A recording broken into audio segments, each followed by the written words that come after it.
أنفسنا ومن سيئات أعمالنا من يهده الله فلا مضل له ومن يضلل فلا هادي له أشهد أن لا إله إلا الله وحده لا شريك له وأشهد أن محمدا عبده ورسوله لا نبي بعد أما بعد يا أيها الذين آمنوا اتقوا الله حق تقاته ولا تموتن إلا وأنتم مسلمون يا أيها الناس اتقوا ربكم الذي خلقكم من نفس واحدة وخلق منها زوجها وبث منهما رجالا كثيرا ونساء واتقوا الله الذي تساءلون به والأرحام إن الله كان عليكم رقيبا يا أيها الذين آمنوا اتقوا الله وقولوا قولا سديدا يصلح لكم أعمالكم ويغفر لكم ذنوبكم ومن يطع الله ورسوله فقد فاز فوزا عظيما أما بعد فإن أصدق الحديث كتاب الله وخير الهدي هدي محمد صلى الله عليه وسلم وشر الأمور محدثاتها فإن كل محدثة بدعة وكل بدعة ضلالة. Ikhwatul Islam, saudara kaum muslimin, para tamu Allah rahimani wa rahimakumullah. Alhamdulillah, kita senantiasa bersyukur kepada Allah Subhanahu wa taala yang selalu memberikan kepada kita kesehatan dan kesempatan. Allah berikan kepada kita kemudahan untuk selalu beribadah kepada Allah Subhanahu wa taala. Tentunya harapan kita bersama bagaimana Allah Subhanahu wa taala menghadiahkan nikmat tersebut kepada kita sampai kita berjumpa dengan Allah Subhanahu wa taala. Kemudian salawat beriringkan salam semoga tetap tercurahkan buat junjungan alam Nabi kita yang mulia, uswah dan qudwah kita bersama, Muhammad bin Abdullah sallallahu alaihi wasallam. Rasulullah sallallahu alaihi wasallam yang namanya adalah Muhammad, yang artinya sebagaimana yang telah kita jelaskan sebelumnya diambil dari kata-kata humid, yaitu orang yang senantiasa dipuji, dan Allah Subhanahu wa taala senantiasa memuji rasulnya. Begitu juga manusia senantiasa memuji rasul kita yang mulia sallallahu alaihi wasallam. Maka cocoklah dan sesuailah nama nabi kita yang mulia sallallahu alaihi wasallam dengan kalimat Muhammad. Dan kita tahu kalimat Muhammad kalau secara bahasa itu merupakan bagian daripada isim, karena dikala disebutkan kalimat nama Nabi kita yang mulia sallallahu alaihi wasallam Muhammad sallallahu alaihi wasallam, maka tidak pernah dibatasi dengan waktu dan tempat. Berarti semua kita selalu memuji Nabi kita yang mulia sallallahu alaihi wasallam, baik sebelumnya atau sekarang dan ataupun yang akan datang. Maka kita senantiasa memuji Nabi kita Muhammad sallallahu alaihi wasallam, dan itu sesuai dengan nama nabinya atau dengan sesuai dengan namanya Muhammad sallallahu alaihi wasallam. Terutama di malam hari ini, ikhwatul Islam, malam Jumat, yang mana Allah Subhanahu wa taala betul-betul tekankan kepada kita dan anjurkan kepada kita bersama untuk berselawat kepada Nabi kita yang mulia sallallahu alaihi wasallam. Dan selawat tersebut betul-betul dianjurkan kapan saja. Semakin kita memperbanyak selawat kepada Nabi yang mulia, semakin indah. Semakin banyak kita memperbanyak selawat kepada Nabi sallallahu alaihi wasallam, semakin mulia. Namun ada waktu-waktu yang betul-betul kita dianjurkan untuk memperbanyak selawat kepada Nabi sallallahu alaihi wasallam. Salah satunya adalah di malam Jumat dan di hari Jumat. Dan Allah Subhanahu wa taala berikan kepada kita kemudahan, kita berada di malamnya, yang mana keesokan harinya merupakan hari yang mulia. Maka jangan pernah kita haramkan diri kita untuk berselawat kepada Nabi kita yang mulia sallallahu alaihi wasallam. Dan juga berselawat kepada Rasulullah sallallahu alaihi wasallam merupakan ibadah yang paling mulia yang dijanjikan pahala luar biasa oleh Allah azza wajalla. Sehingga dikala kita berselawat dan kita tahu itu adalah bagian daripada ibadah, maka selawat yang paling bagus adalah selawat yang Nabi ajarkan sendiri kepada sahabatnya. Sehingga sebagaimana di dalam sebuah hadis Ka'ab bin Ujrah radhiyallahu taala anhu, dia berjumpa dengan salah seorang tabi'in yang bernama Abdurrahman bin Abi Layla. Kemudian dikala sahabat Nabi ini berjumpa dengan orang atau generasi setelahnya, maka dia menyebutkan kepada Abdurrahman, "Ala uhdi laka hadiyah?" Wahai Abdurrahman, maukah aku berikan kepadamu sebuah hadiah? Dan kita tahu orang-orang terdahulu, hadiah yang paling mereka inginkan adalah hadis Rasulullah SAW. Sehingga hadiah ini adalah hadiah yang lebih besar dari dunia dan seisinya. kalau seandainya dibandingkan dengan hadiah-hadiah yang lainnya. Sehingga dia mengatakan kepada Abdurrahman bin Abi Layla, ala uhdilaka hadiah, maukah aku berikan kepadamu sebuah hadiah? Abdurrahman mengatakan iya. Maka Ka'ab bin Ujrah pun menyampaikan hadis Nabi SAW, atau sebuah kejadian yang pernah dia alami antara dirinya dengan Nabi SAW. Maka Ka'ab mengatakan kepada sahabatnya Abdurrahman bin Abi Layla, dulu dikala kami bersua dan berjumpa dengan Nabi SAW, kami bertanya, ya Rasulullah, kami tahu bagaimana mengucapkan salam. Dikala kami ingin mengucapkan salam kepada dirimu, kami akan mengucapkan Assalamu alayka ya Rasulullah. Dan semua kita tahu Assalamu alayka ya Rasulullah. Bahkan di dalam tahiyat salat, maka kita semuanya mengucapkan Assalamu alayka ayyuhan Nabi. Keselamatanlah untukmu ya Nabi Allah. Dan kita tahu, dan sahabat ini juga mengatakan, ya Rasulullah, kalau mengucapkan salam kami tahu, fakaifa nusalli alaik, bagaimana kami mengucapkan salawat kepadamu? Para sahabat, dikala mereka bertanya, tentunya mereka menginginkan lafaz yang paling indah. Salawat kepada Nabi SAW yang paling singkat adalah sallallahu alaihi wasallam. Itu adalah kalimat yang paling singkat dikala kita bersalawat. Namun mereka menginginkan lafaz yang paling indah, yang lafaz tersebut langsung keluar dari lisan baginda yang mulia sallallahu alaihi wasallam. Dan dengan salawat ini pula kita wajib bersalawat, yang Nabi sendiri ajarkan kepada sahabatnya, terutama dalam hadis yang diriwayatkan oleh Imam Bukhari dan Imam Muslim dari sahabat Ka'ab bin Ujrah radhiyallahu taala anhu.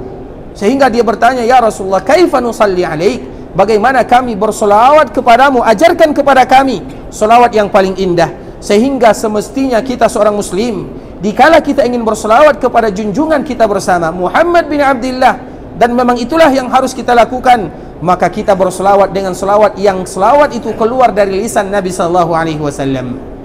Maka Nabi SAW pun mengajarkan kepada sahabatnya Ka'ab bin Ujrah, yang mana ini merupakan salawat yang paling indah, lafaz yang paling mulia di antara lafaz-lafaz yang ada, yang senantiasa kita dengarkan dan yang senantiasa kita ucapkan. Rasulullah SAW pun menyebutkan, kalau kalian ingin bersalawat maka ucapkanlah Allahumma salli ala Muhammad wa ala ali Muhammad kama sallaita ala Ibrahim wa ala ali Ibrahim innaka Hamidum Majid. Allahumma barik ala Muhammad wa ala ali Muhammad kama barakta ala Ibrahim wa ala ali Ibrahim innaka Hamidum Majid. Itulah merupakan salawat yang paling indah. Dikala kita ingin memperbanyak salawat kepada Nabi, dan mesti kita sebagai umatnya memperbanyak salawat tersebut, kita ucapkan lafaz yang mana lafaz tersebut langsung keluar dari lisan Nabi SAW yang diajarkan kepada sahabatnya, dan sahabat mengajarkan kepada generasi-generasi berikutnya. Dan semoga Allah Subhanahu wa taala menyampaikan salawat kita kepada baginda yang mulia sallallahu alaihi wasallam.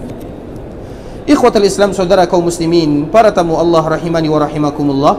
Alhamdulillah, Allah Subhanahu wa taala kembali memberikan kepada kita kemudahan untuk bersua dan berjumpa di Masjid Rasulullah sallallahu alaihi wasallam. Tentunya ingin mempelajari, mengetahui sejarah Nabi sallallahu alaihi wasallam yang pernah beliau lalui, terutama di kota yang indah ini, kota Madinah, kota Nabi, sebuah kota yang dicintai oleh Rasulullah sallallahu alaihi wasallam, sebuah kota yang Allah Subhanahu wa taala memilihnya agar Nabi sallallahu alaihi wasallam hijrah ke dalamnya, sebuah kota yang mereka beriman kepada Rasulullah sallallahu alaihi wasallam hanya dengan Al-Qur'an, sebuah kota yang betul-betul memiliki peran penting dalam kehidupan Nabi sallallahu alaihi wasallam, sehingga di antara kewajiban kita bersama adalah mengetahui sejarah Nabi sallallahu alaihi wasallam, terutama semenjak Nabi hijrah dari Mekah menuju Madinah, karena Madinah merupakan kota kedua baginda yang mulia sallallahu alaihi wasallam. Makanya pantas dikala Nabi sallallahu alaihi wasallam berdoa kepada Allah, Allahumma habbib ilaina al-Madinah ka hubbina Makkah au asyad. Ya Allah, tanamkan di dalam jiwa dan raga kami ini cinta kepada kota Madinah. Yang mana doa ini juga merupakan doa yang Nabi panjatkan bagi kita kepada umatnya, agar bagaimana kita betul-betul cinta kepada kota Madinah. Dan cinta kepada kota Madinah bukan hanya cinta begitu saja, namun bagaimana kita mengetahui apa yang harus kita lakukan, terutama dikala kita berada di kota Madinah, kota yang betul-betul dicintai oleh Nabi sallallahu alaihi wasallam. Kita harus tahu aturan-aturan yang ada di dalamnya, karena ini bukan kota sembarangan, ini adalah tanah haram. Allah Subhanahu wa taala yang menjadikan tanah ini adalah tanah haram, dan di samping itu adalah tanah haram, kota Madinah adalah tanah yang paling aman tentunya setelah kota Mekah Al-Mukarramah. Makanya Nabi sallallahu alaihi wasallam berdoa kepada Allah, Allahumma habbib ilaina al-Madinah, ya Allah tanamkan di dalam jiwa dan raga kami ini cinta kepada kota Madinah, kahubbina Makkah, sebagaimana cintanya kami terhadap kota Mekah, au asyad, atau kecintaan kami terhadap kota Madinah melebihi kecintaan kami terhadap kota Mekah. Sehingga tentunya ikhwatul Islam, kita ingin berusaha sedikit demi sedikit mengetahui apa yang dilakukan Nabi sallallahu alaihi wasallam, apa pesan-pesan Nabi sallallahu alaihi wasallam kepada kita bersama tatkala Nabi sallallahu alaihi wasallam berada di kota Madinah, terutama pesan dan wasiat Nabi sallallahu alaihi wasallam sebelum Nabi sallallahu alaihi wasallam dipanggil oleh Allah Subhanahu wa taala. Sebelumnya ikhwatul Islam, kemarin kita telah membahas di antara salah satu pesan Nabi sallallahu alaihi wasallam atau wasiat Nabi yang paling penting yang kita tidak pernah boleh melalaikan wasiat tersebut adalah ibadah salat. Nabi sallallahu alaihi wasallam betul-betul memberikan pesan kepada kita sebagai umatnya agar kita sebagai umatnya menjaga wasiat Nabi sallallahu alaihi wasallam, dan wasiat pertama Nabi sallallahu alaihi wasallam adalah perkara salat dan ibadah salat. Nabi sallallahu alaihi wasallam bangga kepada umatnya, terutama dikala Nabi sallallahu alaihi wasallam melihat mereka melaksanakan ibadah salat, dan Nabi betul-betul menekankan agar kita sebagai umatnya menjaga perkara tersebut. Dan satu-satunya ibadah yang Allah Subhanahu wa taala wajibkan di langit adalah perkara salat. Sedangkan ibadah yang lainnya diwajibkan oleh Allah kepada nabinya di bumi, perkara puasa, perkara zakat, perkara haji, perkara umrah, berbakti kepada orang tua, melakukan kebaikan terhadap tetangga, amar ma'ruf nahi mungkar, semuanya dibebankan dan ditekankan oleh Allah Subhanahu wa taala dikala Nabi berada di bumi. Namun ibadah salat, Allah Subhanahu wa taala panggil nabinya dengan sebuah peristiwa yang kita kenal dengan istilah Mi'raj.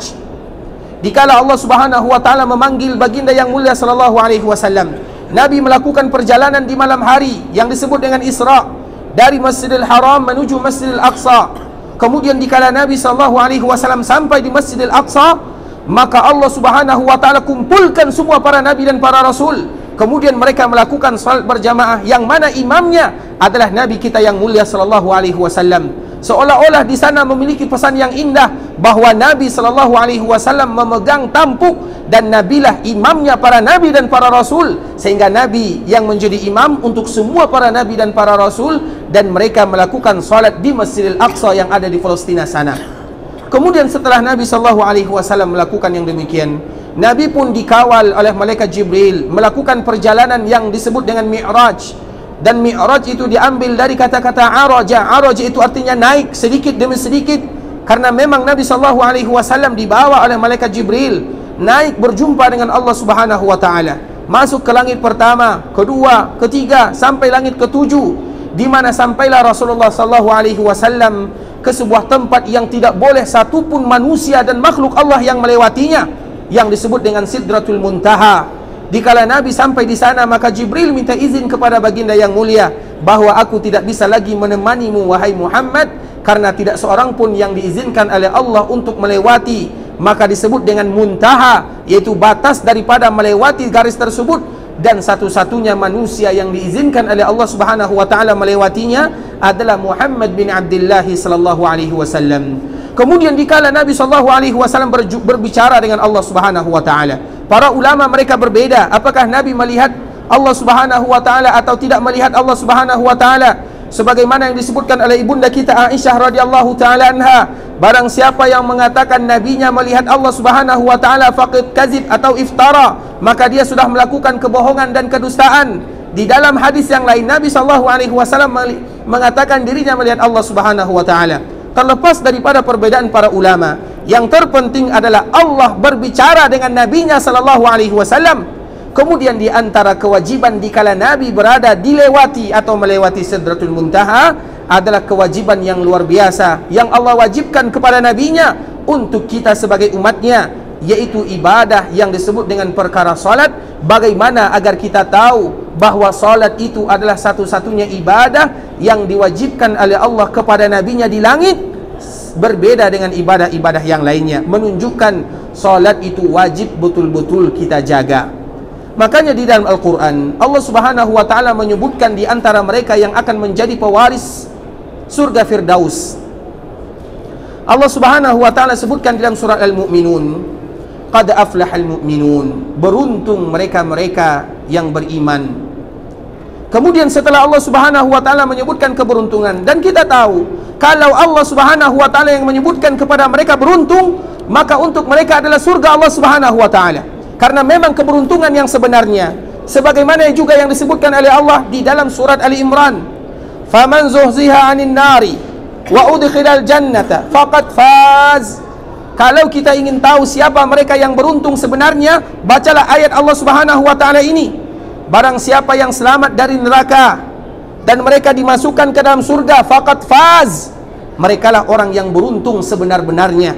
Orang yang beruntung adalah mereka yang selamat dari api neraka dan mereka yang masuk ke dalam surga. Itulah mereka yang beruntung. Apa sifatnya? Agar kita bisa memasukinya, agar Allah berikan kepada kita kemudahan, termasuk di antara salah satu penduduk surga. Allah sebutkan di awal suratul Mu'minun, qad aflahal mu'minun, beruntung mereka-mereka yang beriman.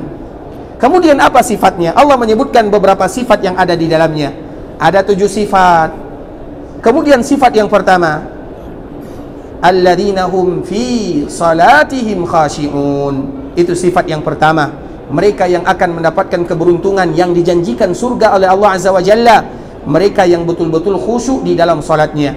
Kemudian Allah sebutkan sifat-sifat yang lainnya. Mereka yang membayar zakat, mereka yang meninggalkan perkara-perkara yang melalaikan mereka, kemudian mereka yang menjaga kemaluannya, menjaga kehormatannya. Kemudian apa kata Allah Subhanahu wa ta'ala? Walladzina hum ala salawatihim yuhafizun. Yang pertama, Allah menyebutkan di antara sifatnya mereka yang menjaga kekhusukan salatnya. Dan yang kedua, di antara sifat yang disebutkan oleh Allah Subhanahu wa ta'ala, dan mereka yang menjaga ibadah salatnya. Menjaga salat itu sendiri dan menjaga salat, yaitu bagaimana kita tidak pernah terlalaikan dalam melakukan salat. Kemudian setelah Allah menyebutkan sifat tersebut, Allah pun menyebutkan ulaika humul warithun alladzina yaritsunal firdausa hum fiha khalidun. Mereka itulah yang akan menjadi pewaris. Apa yang akan mereka warisi? Alladzina yaritsunal firdaus, merekalah yang akan mewarisi surga Firdaus, bukan hanya sekedar menjadi pewaris, hum fiha khalidun, dan mereka pun akan kekal untuk selama-lamanya di dalam surga Firdaus, surga yang paling indah, yang apabila kita bermohon kepada Allah agar kita dimasukkan ke dalam surga, maka mintalah surga Firdaus, karena itu adalah surga yang paling indah dan surga yang paling tinggi, yang di atasnya adalah arasy Allah Subhanahu wa ta'ala.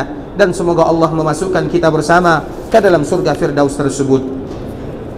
Kemudian ikhwatal Islam, itulah salah satu ibadah yang betul-betul disebutkan oleh Nabi SAW dan dipesankan oleh Nabi SAW kepada kita sebagai umatnya sebelum Nabi SAW meninggal. Ingat baik-baik ikhwatal Islam, wasiat Nabi SAW wajib kita jaga. Dan wasiat pertama baginda yang mulia adalah bagaimana kita sebagai umatnya menjaga ibadah salat. Dan salat kita itu dilakukan di rumah Allah, bukan di rumah kita. Karena memang itulah kewajiban kita sebagai manusia, laki-laki yang diciptakan oleh Allah Subhanahu wa ta'ala. Mereka jaga salatnya bukan di rumahnya, namun di rumah Allah Subhanahu wa ta'ala. Maka kemarin kita telah menyinggung sedikit, dikala Allah berikan kepada kita kemudahan datang ke tanah haram Makkah Madinah, ini merupakan latihan dari Allah Subhanahu wa ta'ala kepada kita, di mana kita betul-betul menjaga ibadah salat kita. Jangankan kita terlambat salat, terlambat azan saja kita tidak mau, karena kita ingin mengambil momen setiap langkah beribadah kepada Allah. Dan itulah latihan. Semoga dengan latihan tersebut, dikala kita pulang ke kampung halaman, kita juga bisa menerapkan ibadah yang biasa kita lakukan selama kita berada di tanah haram. Dan ketahuilah ikhwatul Islam, di antara salah satu bentuk cara Allah menerima ibadah seorang hamba, bahwa suatu ibadah akan melahirkan ibadah yang berikutnya. Apabila suatu ibadah tidak melahirkan ibadah yang berikutnya, maka ketahuilah itu di antara bentuk Allah Subhanahu wa ta'ala tidak menerima ibadah seorang hamba. Dikala kita beribadah di Mekah Madinah, kita bisa meneteskan air mata. Dikala kita beribadah di Mekah Madinah, kita bisa menjaga salat 5 waktu. Dikala kita berada di Mekah Madinah, kita bisa baca Quran. Dikala kita beribadah di Mekah Madinah, kita bisa berzikir. Kita betul-betul berdoa, meminta, merintih di hadapan Allah Subhanahu wa ta'ala. Tapi kalau seandainya momen tersebut habis setelah kita pulang dari Mekah dan Madinah, kemudian dikala kita pulang ke kampung halaman, kita menjadi seperti yang biasa kita lakukan, salat tidak kita jaga, Al-Quran tidak kita baca, zikir kita tidak mau, maka ketahuilah itu adalah di antara ciri dan bukti Allah Subhanahu wa taala tidak menerima amalan seorang hamba. Karena apabila Allah terima amal ibadah seorang hamba, maka seorang hamba tersebut mereka ingin selalu dan selalu serta selalu ingin beribadah kepada Allah Subhanahu wa taala. Salat yang kita lakukan maka akan melahirkan salat-salat berikutnya, dan itu adalah di antara ciri Allah Subhanahu wa taala menerima amal seorang ibadah hamba atau menerima amal seorang hamba. Maka di antara salah satu wasiat Nabi sebelum Nabi meninggal adalah bagaimana kita diwajibkan menjaga perkara yang paling mulia, yaitu ibadah salat.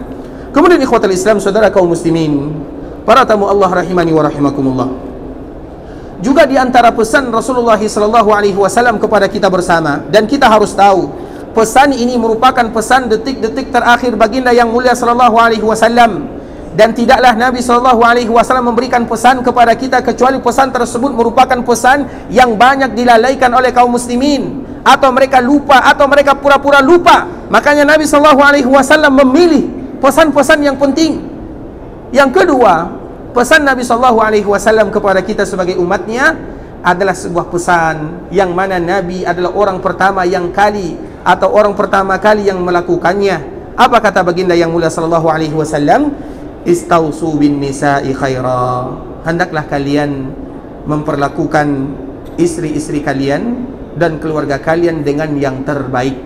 Itu juga merupakan pesan Rasulullah SAW kepada kita bersama.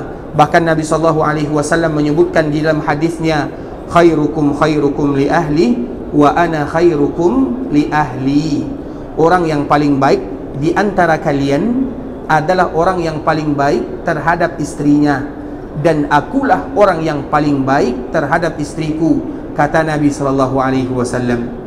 Kita tahu ikhwatal Islam, keluarga kita, istri kita merupakan orang yang diamanahkan oleh Allah Subhanahu wa taala.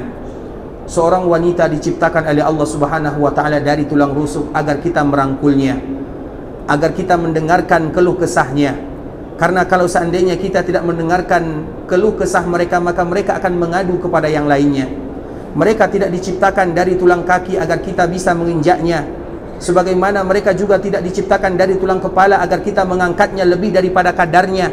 Namun mereka diciptakan oleh Allah Subhanahu wa taala dari tulang rusuk, sehingga kita bisa merangkulnya, kita bisa menjaganya. Maka Nabi berpesan kepada kita bersama, istausu bin nisa'i khaira. Hendaklah kalian betul-betul menjaga istri kalian. Maknanya bagaimana kalian memperlakukan kebaikan atau berbuat baik terhadap istri kalian. Dan Nabilah yang paling baik terhadap istrinya. Dan kita akan contohkan ikhwatal Islam, Nabi SAW sebelumnya jangankan kepada istrinya, kepada pembantunya saja Rasulullah SAW memiliki karakter yang indah. Pembantu Nabi SAW banyak. Abdullah bin Abbas sepupunya, Anas bin Malik orang Ansar yang berasal dari Madinah, Rabi'ah Al-Aslami juga pembantu Nabi SAW. Dan mereka semua mengetahui bagaimana sifat Nabi SAW. Anas bin Malik yang selama dia berada di kota Madinah, selama itu pula lah dia membantu Nabi SAW. Karena dikala Nabi SAW sampai di kota Madinah, orang-orang Ansor mereka berlomba-lomba untuk membantu Nabi SAW, sehingga pantas mereka mendapatkan julukan Al-Ansar. Mereka lah yang menolong Allah dan mereka lah yang menolong Rasulullah SAW. Semuanya mereka berlomba-lomba apa yang bisa mereka berikan untuk menolong Nabi, mereka akan lakukan. Salah satunya siapa? Salah satunya adalah Ummu Sulaim. Ummu Sulaim seorang wanita. Dia memiliki seorang putra yang bernama Anas. Dikala dia melihat orang-orang semuanya memberikan bantuan kepada Nabi, menolong Nabi SAW dengan apa yang mereka miliki, dia datang kepada Nabi SAW sambil mengatakan, "Ya Rasulullah, aku tidak punya apa yang akan aku bisa berikan kepadamu kecuali anakku yang bernama Anas." Anas itu masih kecil, 7 tahun, 8 tahun umurnya, masih kecil. Kemudian dia mengatakan kepada Nabi, "Ya Rasulullah, aku tidak punya kecuali anakku. Aku berikan anakku kepadamu agar dia menjadi pembantumu, dan pembantu yang paling indah yang ada di dunia adalah mereka yang membantu nabinya sallallahu alaihi wasallam." Salah satunya siapa? Anas bin Malik radhiyallahu taala anhu. Makanya Anas menyebutkan, khadamtu Rasulullah sallallahu alaihi wasallam 9 atau 10 sinin. Aku bantu Nabi, aku menjadi pembantu Nabi selama 9 atau 10 tahun. Dan memang Nabi berada di kota Madinah 10 tahun lamanya. Nabi berada di kota Mekah 13 tahun. Kemudian dikala Nabi hijrah dari Mekah menuju Madinah, umur Nabi 53 tahun. Kemudian Nabi berada di kota Madinah 10 tahun. Dan Nabi meninggal dikala Nabi berumur 63 tahun. Dan Anas menyebutkan, aku membantu Nabi 9 atau 10 tahun. Maknanya selama Nabi berada di kota Madinah, maka dialah yang menjadi pembantu Nabi SAW. Dia tahu betul siapa Rasulullah SAW, dan dia menggambarkan kepada kita siapa Nabi kita SAW, yang betul-betul dipuji oleh Allah Subhanahu wa taala dari langit ke-7. Wa innaka la'ala khuluqin azim. Dan engkau betul-betul memiliki akhlak yang luar biasa, kata Allah untuk memuji nabinya sallallahu alaihi wasallam. Apa akhlak Nabi sallallahu alaihi wasallam? Anas menyebutkan, pembantu Nabi sallallahu alaihi wasallam yang bersaksi, maqalili yauman uffin qattun. Sehari pun selama dia membantu Nabi selama 10 tahun, tidak pernah dia mengatakan, Nabi sallallahu alaihi wasallam mengatakan kepadanya. Itu kepada pembantu. Kita yang diberikan kelebihan oleh Allah Subhanahu wa taala berupa harta, berupa tempat tinggal, kemudian kita minta tolong kepada saudara-saudara kita yang membantu kita. Sudah berapa kali kita membentak mereka, sudah berapa kali kita mengatakan kepada mereka. Lihat Nabi kita yang mulia sallallahu alaihi wasallam, 10 tahun Anas menjadi pembantunya, maqalili yauman uff. Tidak pernah Nabi mengatakan kepadaku, kata Anas bin Malik. Kalau begitu akhlak Nabi kepada pembantunya, bagaimana akhlak Nabi kepada keluarganya, kepada istrinya? Kita mungkin bisa berbuat baik kepada orang lain. Kita mungkin masih bisa tersenyum kepada orang lain. Kita mungkin masih bisa menjaga kata-kata kepada orang lain. Namun apakah itu semua bisa kita lakukan terhadap keluarga kita yang mereka adalah orang yang paling dekat dengan kita? Itulah yang dicontohkan Nabi sallallahu alaihi wasallam. Makanya Nabi menyebutkan, khairukum khairukum li ahlihi. Orang yang paling baik di antara kalian adalah orang yang paling baik terhadap keluarganya, terhadap istrinya. Dan akulah orang yang paling baik terhadap istriku, kata Rasulullah sallallahu alaihi wasallam. Karena memang itu merupakan wasiat Nabi, agar kita menjaga istri kita, menjaga wanita-wanita kaum muslimin. Satu-satunya agama yang menjaga kehormatan wanita adalah agama yang dibawa oleh baginda yang mulia sallallahu alaihi wasallam. Sehingga kita lihat ikhwatul Islam, bagaimana Nabi sallallahu alaihi wasallam mencontohkan kepada kita bersama. Aisyah yang paling banyak meriwayatkan hadis, terutama hadis yang berkaitan dengan rumah tangga. Begitu juga dengan istri-istri Nabi sallallahu alaihi wasallam yang lainnya. Dan memang di antara kekhususan Nabi sallallahu alaihi wasallam memiliki lebih daripada satu istri. Istri Nabi 11, hidup bersama Nabi sallallahu alaihi wasallam 9. Mereka adalah istri Nabi sallallahu alaihi wasallam, dan itu adalah kekhususan untuk Nabi sallallahu alaihi wasallam.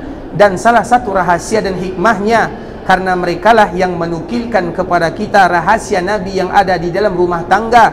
Tidak ada satu hadis pun kecuali mereka bawakan kepada kita agar kita belajar dari Nabi kita yang mulia sallallahu alaihi wasallam.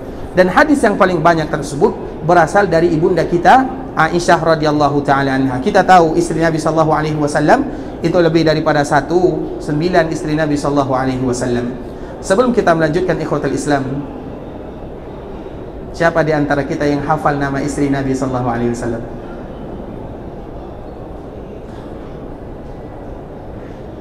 Ada yang hafal? Ini kalau tidak hafal ini bahaya ini.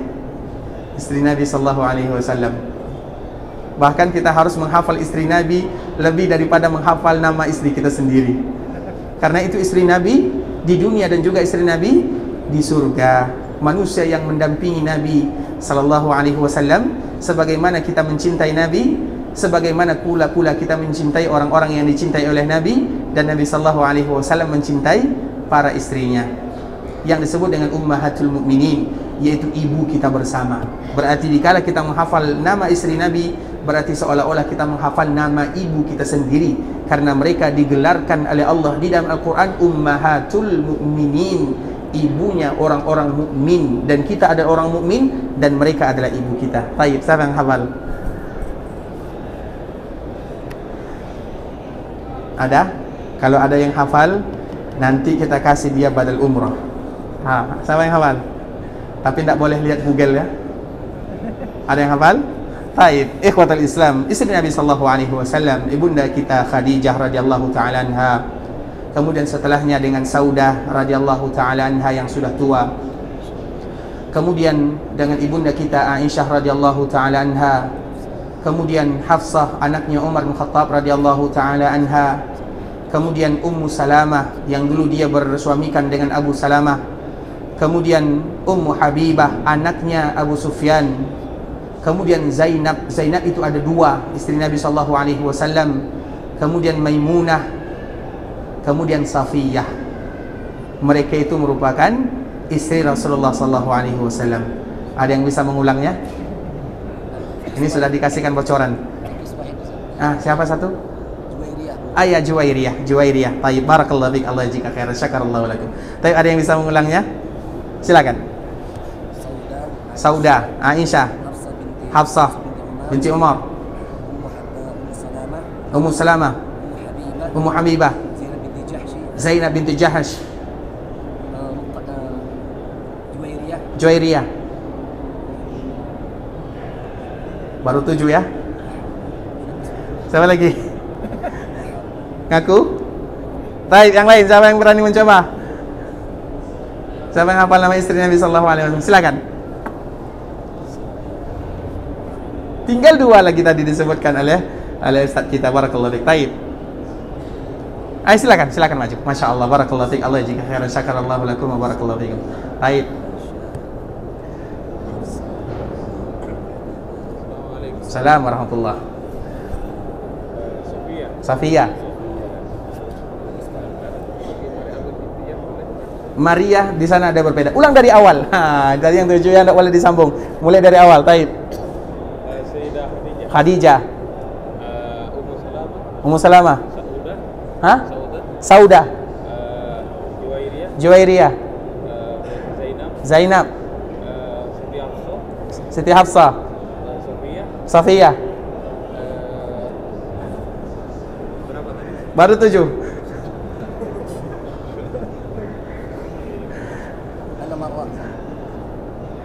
Iya. Ummu Salamah sudah tadi. Ngaku?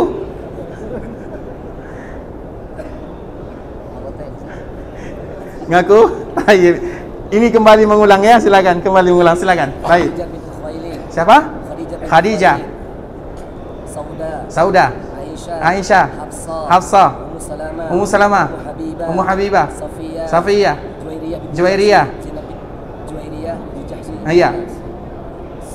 Zainab binti Jahsh. Zainab ada 2. Masya Allah, silakan. Insya Allah silakan. Silakan tadi yang menjawab, silakan. Masya Allah, barakallahu fiik. Allah jika khair. Barakallahu fiik. Allah jika khair. Silakan. Masya Allah, barakallahu fiik. Lupa tadi ya Aisyah radhiyallahu taala anha ya. Sudah tadi ya. Berarti Ummu Habibah dengan Ummu Salamah, atau Ummu Habibah dengan Ummu Ramlah, atau Ummu Habibah dengan Ummu Salamah. Masya Allah. Zainab ada 2. Barakallahu fiik. Syakarallahu lakum wa barakallahu fiik. Allah jika khair. Barakallahu fiik. Allah jika. Ikhwatul Islam, saudara kaum muslimin, para tamu Allah rahimani wa rahimakumullah, dan semua mereka memiliki kenangan yang indah bersama baginda yang mulia sallallahu alaihi wasallam. Tak satu pun di antara mereka yang mengatakan Nabi sallallahu alaihi wasallam melakukan ini, melakukan itu kepada kami. Tidak. Kita satu istri saja sudah mengeluh mereka kepada kita. Nabi sallallahu alaihi wasallam berapa keluarganya? Pernahkah mereka mengatakan Nabi sallallahu alaihi wasallam melakukan keburukan kepada mereka? Tidak, demi Allah. Begitulah Nabi kita yang mulia sallallahu alaihi wasallam, dan tujuannya salah satunya Nabi ingin memberikan contoh kepada kita dengan contoh yang luar biasa. Kita sebutkan contoh ikhwatul Islam. Nabi sallallahu alaihi wasallam dikala dia pergi ke sebuah tempat yang bernama Khaybar, dan kita senantiasa menyebutkan Khaybar. Siapa yang tahu Khaybar di mana dan apa yang terjadi di sana? Kapan terjadi perang Khaybar? Tahun ke-4 atau tahun ke-5? Ada yang tahu? Perang Khaybar. Baik, ada yang tahu perang Khaybar kapan terjadi?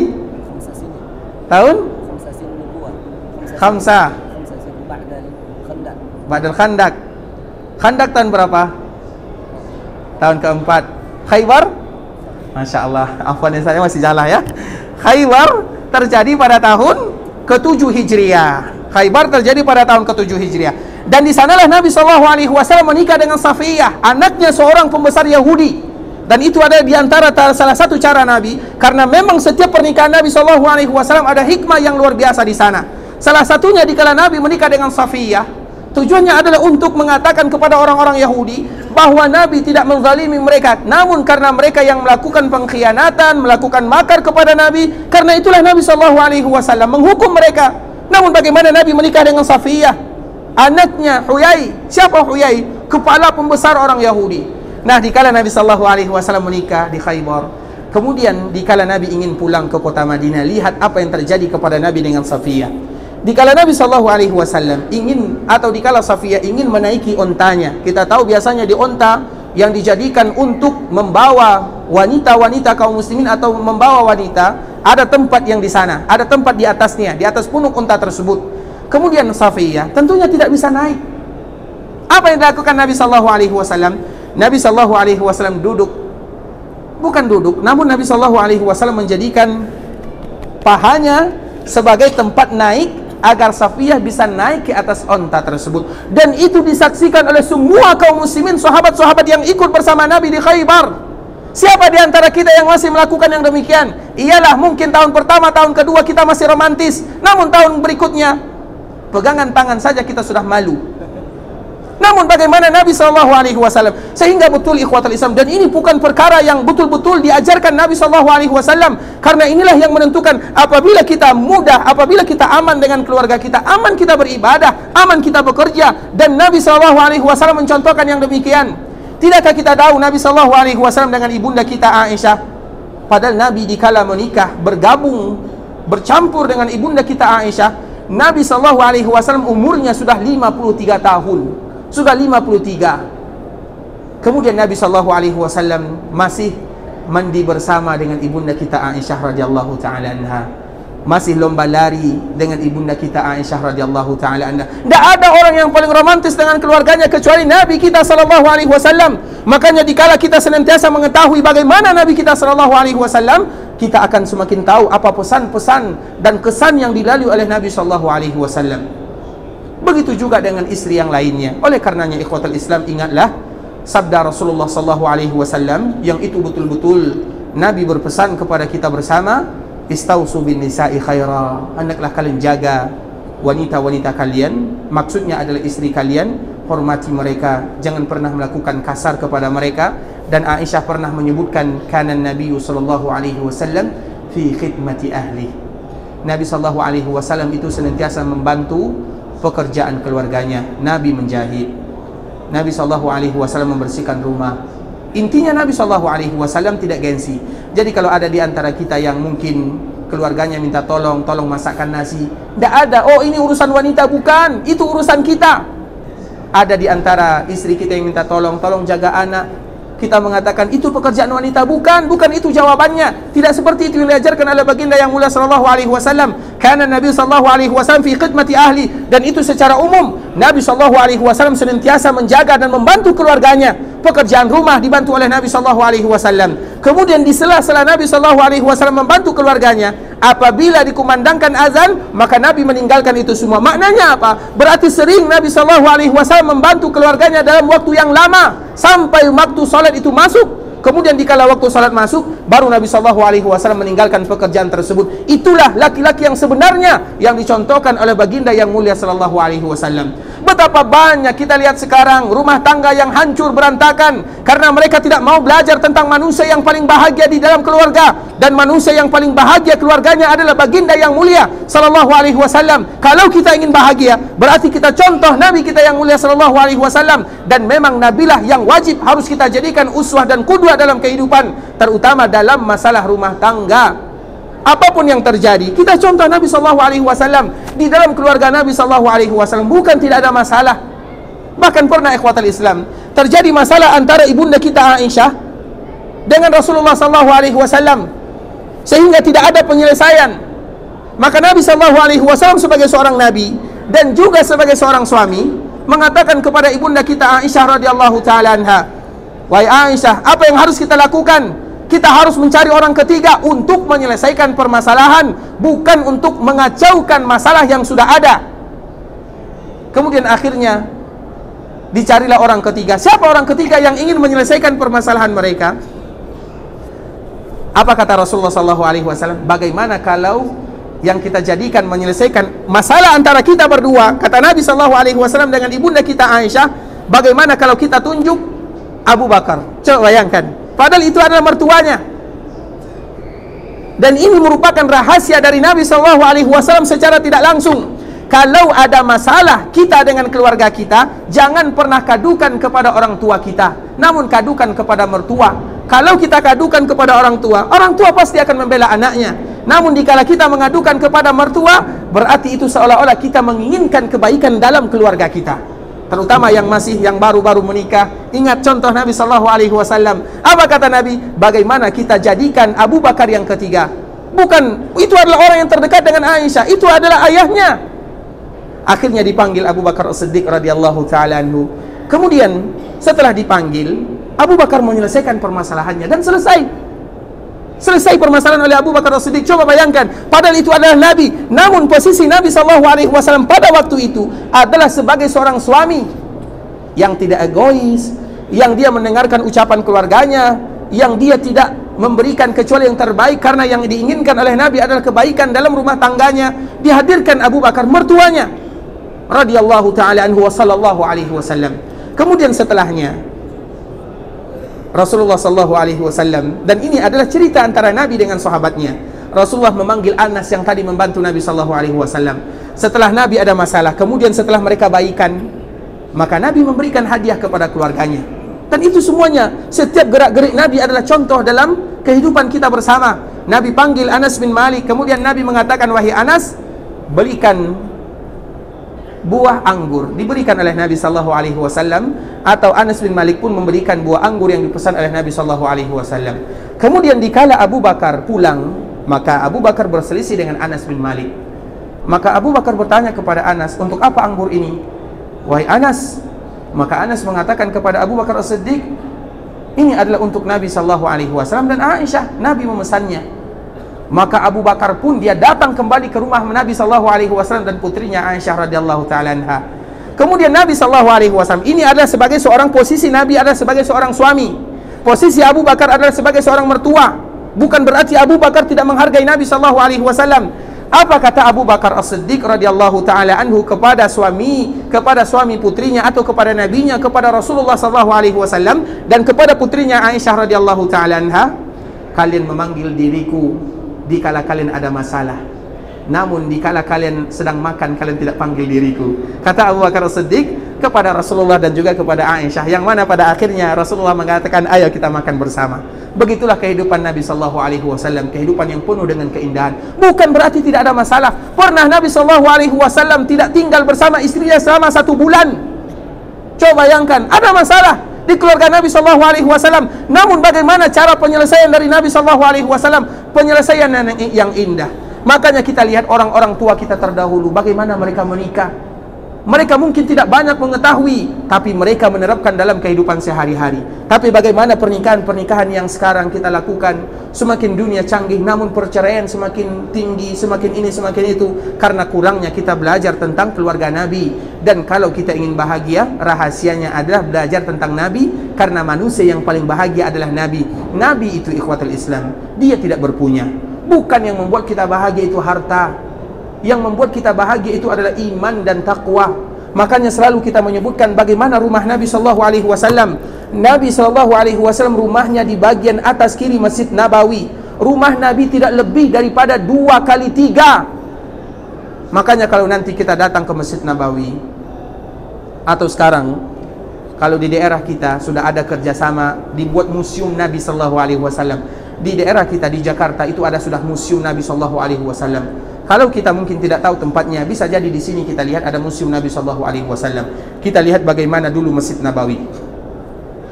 Kemudian kita lihat juga bagaimana rumah Nabi sallallahu alaihi wasallam dan apa saja peralatan yang ada di dalam rumah Nabi, agar kita tahu Nabi sallallahu alaihi wasallam tidak pernah menjanjikan dunia kepada keluarganya.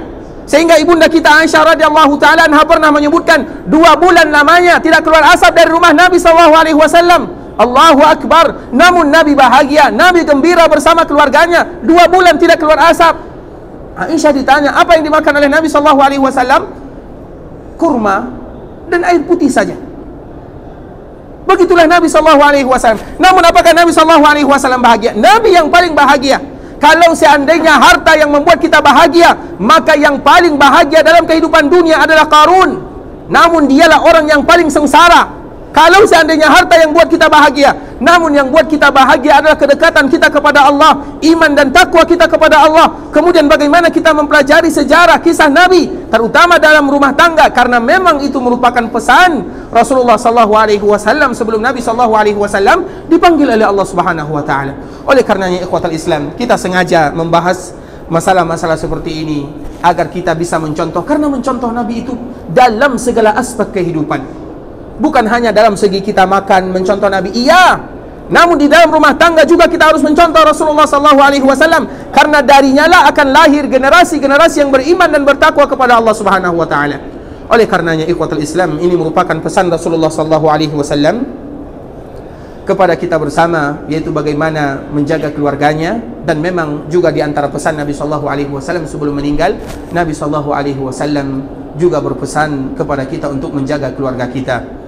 Kemudian juga kemarin ikhwatul Islam, di akhir-akhir kehidupan Rasulullah SAW, karena Nabi SAW meninggal di hari Senin di waktu duha, dan kebanyakan perkataan para ulama menyebutkan di waktu duha tersebut adalah di akhir duha, dan maknanya hampir saja masuk waktu zuhur. Itulah waktunya wafat Nabi SAW. Dan wafat Nabi SAW, coba bayangkan, Nabi wafat di pangkuan istrinya Aisyah radhiyallahu ta'ala anha. Keromantisan Nabi tidak hanya dalam kehidupan dan tidak hanya dikala Nabi sehat saja, namun dikala Nabi sakit pun Nabi tetap mengajarkan kepada kita bagaimana muamalah terindah dan bagaimana istri Nabi SAW menjaga nabinya, menjaga suaminya, menjaga rasulnya.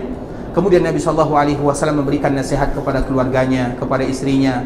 Dikala Nabi SAW terbaring di hari Senin di rumah ibunda kita Aisyah, Nabi memanggil keluarganya, Nabi memanggil Fatimah radhiyallahu taala anha, dan menyebutkan bahwa dia akan dipanggil oleh Allah Subhanahu wa taala, maksudnya dirinya sallallahu alaihi wasallam. Kemudian Nabi juga memanggil cucunya Hasan dan Husain, kemudian merangkul mereka, memeluk mereka, seolah-olah itu merupakan pelukan terakhir dari Nabi sallallahu alaihi wasallam kepada kedua orang cucunya. Kemudian setelahnya Nabi mengumpulkan semua orang istrinya, kemudian memberikan nasihat kepada mereka semua dengan nasihat-nasihat yang indah, bahwa kehidupan dunia merupakan jembatan kita untuk menuju kehidupan akhirat. Bagaimana Nabi SAW tidak menitipkan dinar dan dirham kepada para istrinya, namun yang Nabi titipkan kepada mereka adalah agama, bagaimana beriman dan bertakwa kepada Allah Subhanahu wa taala. Kemudian setelahnya Rasulullah SAW berbaring di pangkuan ibunda kita Aisyah radhiyallahu taala anha, mengangkat jarinya, telunjuknya, sambil mengucapkan Allahumma ighfirli warhamni wa alhiqni birrafiqil a'la. Ya Allah, ampunkan diriku, sayangi diriku, dan kumpulkan aku bersamamu. 3 kali Nabi mengucapkan yang demikian. Setelahnya Nabi SAW pun menghembuskan nafas terakhir, namun Nabi telah meninggalkan yang sempurna kepada kita, yaitu kitabullah dan sunnah Rasulullah SAW. Kemudian pesan-pesan yang sedikit demi sedikit kita akan membahas apa pesan Rasulullah SAW sebelum Nabi SAW dipanggil oleh Allah Subhanahu wa taala. Dan salah satunya adalah pesan agar kita menjaga keluarga kita, dan orang yang paling pantas kita melakukan kebaikan kepada mereka adalah keluarga kita atau istri kita. Dan semoga Allah jadikan rumah tangga kita bersama adalah rumah tangga yang bahagia, sakinah dan mawaddah di dunia, dan juga bahagia dikala kita dikumpulkan oleh Allah Subhanahu wa taala di dalam surganya. Ikhwatul Islam, saudara kaum muslimin, para tamu Allah rahimani wa rahimakumullah.